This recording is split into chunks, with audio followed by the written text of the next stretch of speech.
ونصلي ونسلم على سيدنا ومولانا محمد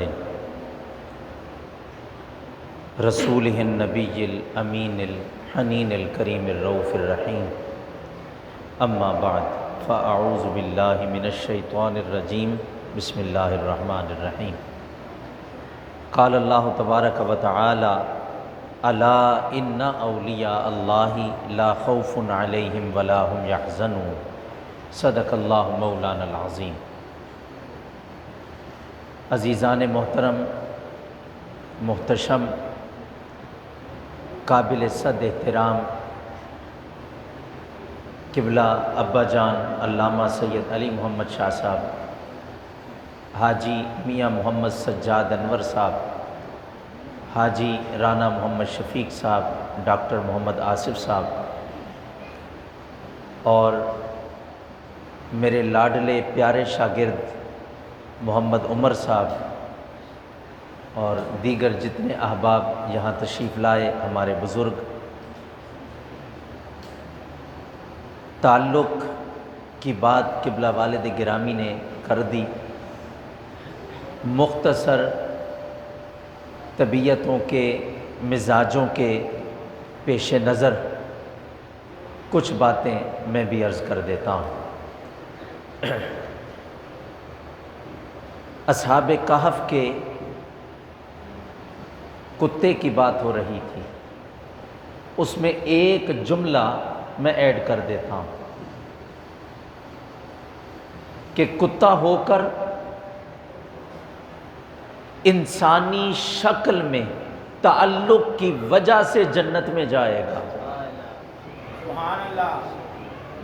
نسبت کی وجہ سے کتا ہو کر انسانی شکل میں جنت میں جائے گا، اور کوئی انسان ہو کر نسبت پہ بھونک کے کتا بن جائے گا۔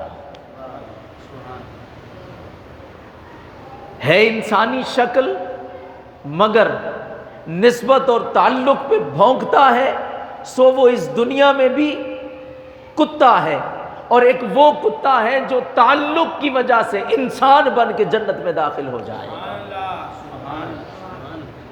اور جس کو نسبت ہو جائے وَقَلْبُهُمْ بَاسِطٌ ذِرَاعَيْهِ بِالْوَسِيدِ، اللہ اس کے بیٹھنے کے رنگ ڈھنگ کو بیان کر رہا ہے۔ یہ اولیاء کے ساتھ نسبت والا کتا اس طرح کلائیاں پھیلا کر غار کے منہ پہ بیٹھا ہے۔ تو تعلق اور نسبت انسان جس اللہ والے کے ساتھ بنا لیتا ہے، اس کو کبھی ناکامی اور نامرادی نہیں ہوتی۔ ایک شخص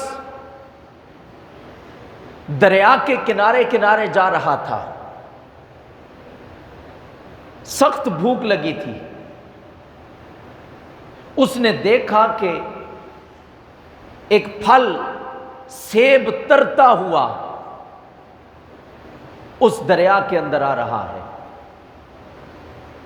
اس شخص نے وہ سیب اٹھایا، چونکہ بھوک تھی، اور جیسے ہی اس کو کھایا نا، ذہن میں خیال آیا، اوہو یہ تو پتہ نہیں کس مالک کا ہے، میں نے تو اس کا پوچھا ہی نہیں ہے۔ دیکھے نا کیسے لوگ تھے، کھانے والی چیز ہے، دریا میں چل کے آ رہی ہے، اٹھا کے اگر کھا بھی لی جائے تو شریعت مطہرہ اس سے منع نہیں کرتی، مگر یہ صاحب عزیمت لوگوں کا کام ہوتا ہے کہ وہ ان چیزوں پر بھی نظر رکھتے ہیں کہ کہیں بغیر مالک کے پوچھے اگر استعمال کر لیا تو قیامت کے دن میرے گریبان کو نہ پکڑ لیا جائے۔ وہ شخص اس سیب کو لے کر اسی سمت چل پڑا جدھر سے سیب آ رہا تھا۔ دیکھا کہ ایک باغ ہے، اس کے باغ سے باغ کے مالک سے پوچھا، یہ تمہارے باغ کا سیب ہے؟ ہاں میرے باغ کا سیب ہے۔ کہا میں نے تم سے بغیر پوچھے تھوڑا سا کھا لیا ہے، اس کی سزا کیا ہے؟ انہوں نے کہا کہ 1 سال تک تو میرے باغ کی رکھوالی کرنا، سال کے بعد تجھے دوسری سزا بتاؤں گا۔ پورا سال اس باغ کی رکھوالی کی، مالی بنے رہے، پودوں کو پانی دیتے رہے۔ سال کے بعد مالک اب بتا اب کیا سزا ہے؟ اس مالک نے کہا کہ میری ایک بیٹی ہے جو آنکھوں سے اندھی ہے، کانوں سے بولی ہے، زبان سے گونگی ہے، اس کے ہاتھ اور پاؤں سلامت نہیں ہے، لولی لنگڑی ہے، اس کے ساتھ تیری شادی کرنی ہے۔ چونکہ وہ وعدہ کر چکے تھے، شادی ہو گئی۔ جب وہی شخص اپنے کمرے میں جاتا ہے، جا کے دیکھا تو حسین دوشیزہ سامنے بیٹھی ہیں۔ واپس آنے لگے، کہا تو میری دلہن نہیں ہو سکتی، تیری جو خوبیاں بیان کی گئی، تو اندھی، بولی، گونگی، لولی لنگڑی ہے، لیکن تیرے اندر تو کوئی ایسی چیز موجود نہیں۔ اس نے ہاتھ پکڑا اور کہا ہاں میں اندھی ہوں، اس لیے کہ میں نے عمر بھر ان آنکھوں سے کسی غیر محرم کو نہیں دیکھا۔ میں بولی ہوں، میں نے عمر بھر کسی غیر محرم کا کلام نہیں سنا۔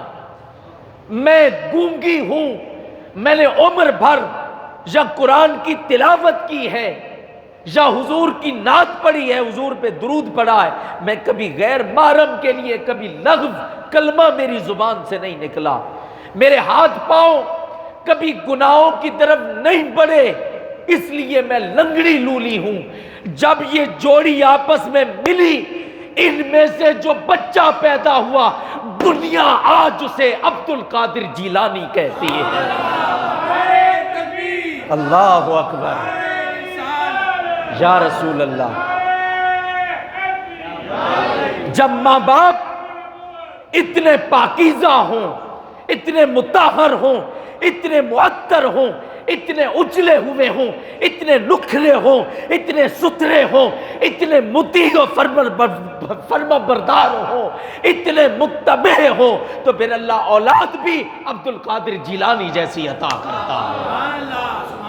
عبد القادر جیلانی جیسی اولاد عطا ہوتی ہے۔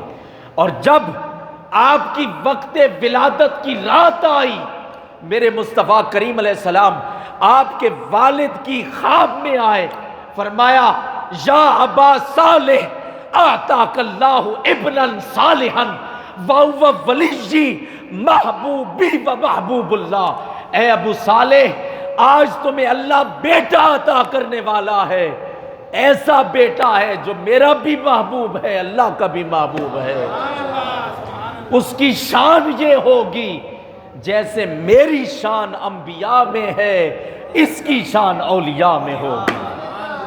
غوث اعظم درمیان اولیاء، کسی عاشق نے کہا غوث اعظم درمیان اولیاء چوں محمد درمیان انبیاء۔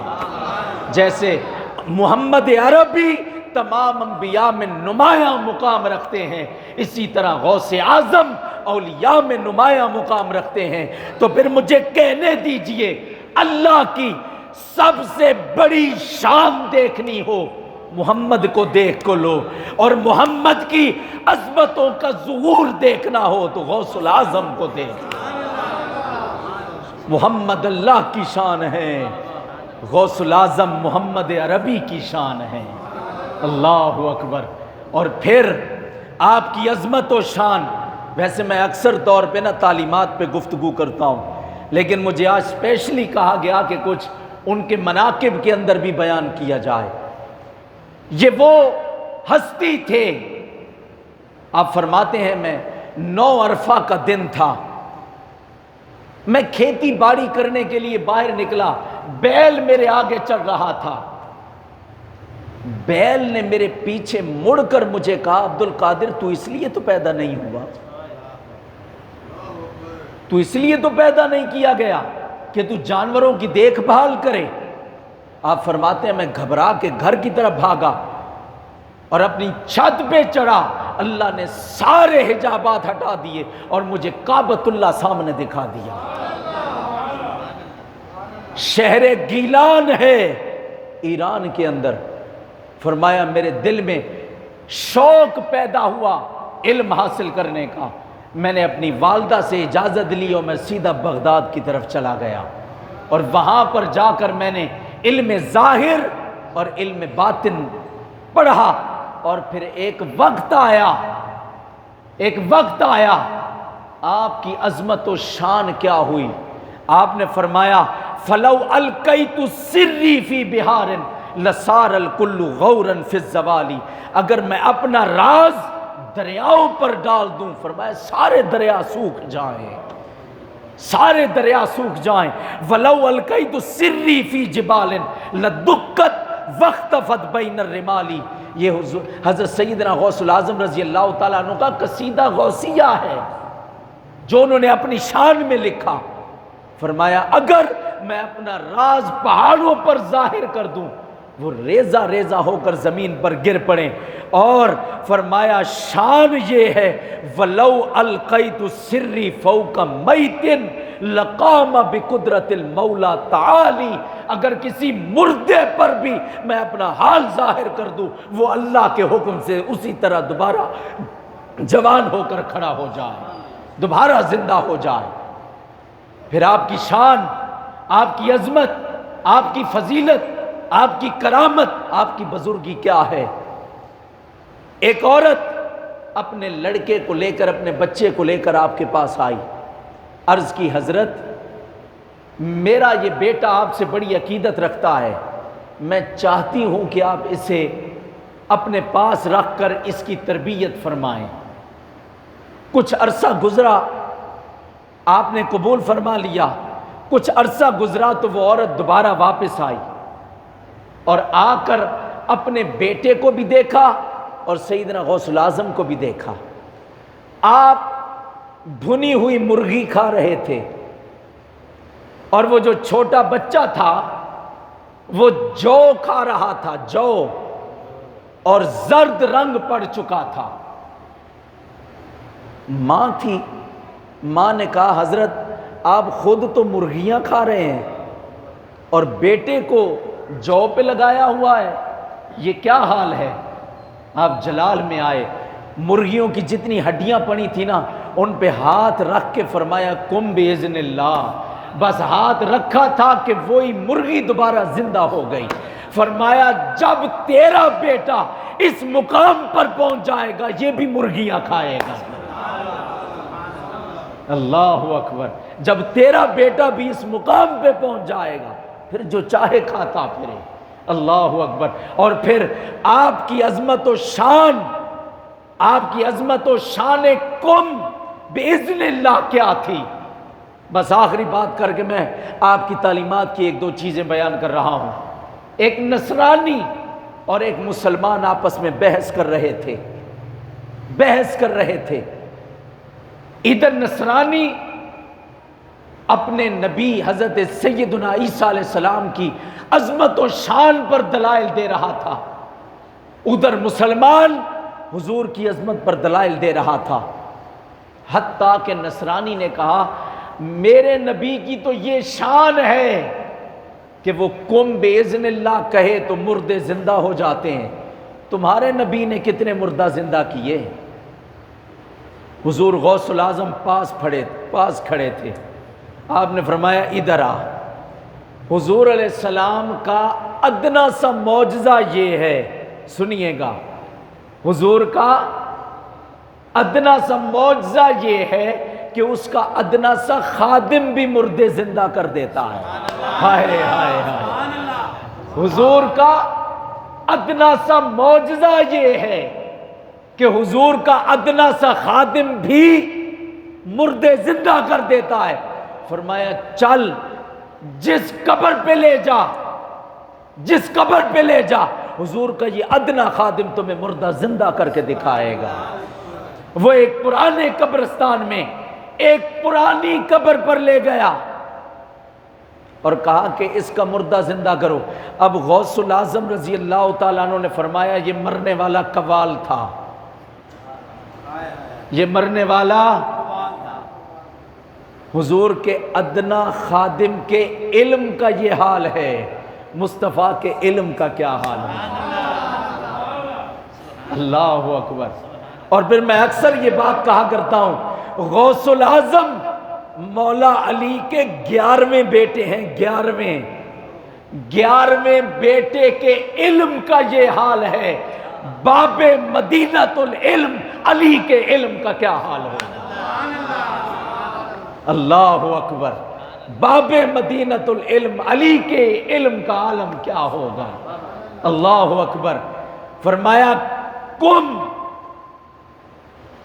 بِإِذْنِ اللہ، اے عیسیٰ، اے نصرانی، تمہارے نبی تو یہ کہتے تھے نا کم بِإِذْنِ اللہ، اللہ کے حکم سے کھڑا ہو جا۔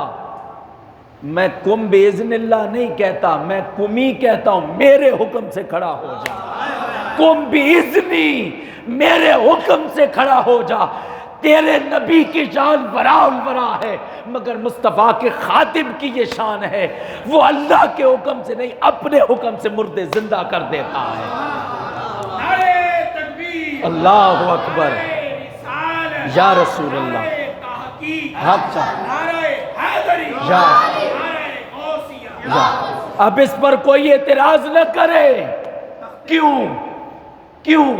اس لیے کہ میں حدیث سے ثابت کر رہا ہوں، حدیث سے ثابت کر رہا ہوں، شان انبیاء اپنی جگہ پر بلند ہے، اپنی جگہ پر ورا الورا ہے، مگر اللہ نے کسی نبی کی امت کے اولیاء کو یہ عظمت نہیں عطا کی کہ میرے مصطفیٰ کریم علیہ السلام نے فرمایا جب میرا بندہ، اللہ فرماتا ہے میرا بندہ جب فرائض کے بعد نوافل کے ذریعے میرا قرب پاتا ہے، اللہ فرماتا ہے میں اس کی آنکھیں بن جاتا ہوں، میں اس کے کان بن جاتا ہوں، میں اس کی زبان بن جاتا ہوں۔ دیکھنے میں غوث الاعظم بول رہے تھے، زبان میرے مالک کی تھی، الفاظ میرے مالک کے تھے۔ ادھر عیسیٰ علیہ السلام اپنی شان اپنے معجزے کے مطابق بولتے تھے کم بِإِذْنِ اللہ، مگر عبد القادر جیلانی اللہ کی بولی بول کر کم بِإِذْنِ کہہ کر مردوں کو زندہ کر رہے تھے۔ اب آپ کی فضائل و مناقب تو ہو گئے، اب ذرا تعلیمات کی ایک آدھی بات سن کے میں مکمل کر رہا ہوں۔ سیدنا غوث الاعظم فرماتے ہیں جب تو اپنے دل میں کسی کی دشمنی یا محبت پائے تو اس کے کاموں کو شریعت محمدی پر پیش کر، اگر اس کے کام قرآن و سنت کے مطابق ہوں تو پھر اس سے دوستی کر، اور اگر قرآن و سنت سے موافق نہ ہوں فرمایا پھر اس کو چھوڑ دے۔ مگر ہمارے ہاں خدا کی قسم حضور علیہ السلام کی سیرت تو بہت دور کی بات ہے، خلفائے راشدین کی سیرت، صحابہ کی سیرت تو بہت دور کی بات ہے۔ حضور سیدنا غوث الاعظم رضی اللہ تعالیٰ عنہ کے اسی قول پر اگر اکٹھے ہو جائیں نا ساری امت جڑ جائے گی، ساری امت میں خیر آ جائے گی۔ یہاں قرآن و سنت کو بیان کرنے والے کو برا کہا جاتا ہے، برا بھلا کہا جاتا ہے۔ جدید اور جتنے بھی گناہ کے اندر لے جانے والے اعمال یا لوگ ہیں، آج وہی لوگ صاحبان عزت بھی بنے ہوئے ہیں، آج انہی لوگوں کی بات کو سنا بھی جاتا ہے۔ خدا کی قسم اگر سیدنا غوث الاعظم رضی اللہ تعالیٰ عنہ کے اسی بات پر آج سب سے بڑا فراڈیا بہترین بزنس مین ہے. کیوں بھائی؟ ہے کہ نہیں؟ سب سے بڑا فراڈیا، دھوکے باز، خیانت کرنے والا، خائن، جھوٹا، مکار، فریبی، بہترین بزنس مین ہے، کما رہا ہے. اور عزت کے ساتھ سچ بول کر دیانتداری کے ساتھ کاروبار کرنے والا آج 2 وقت کی روٹی کو ترس رہا ہے.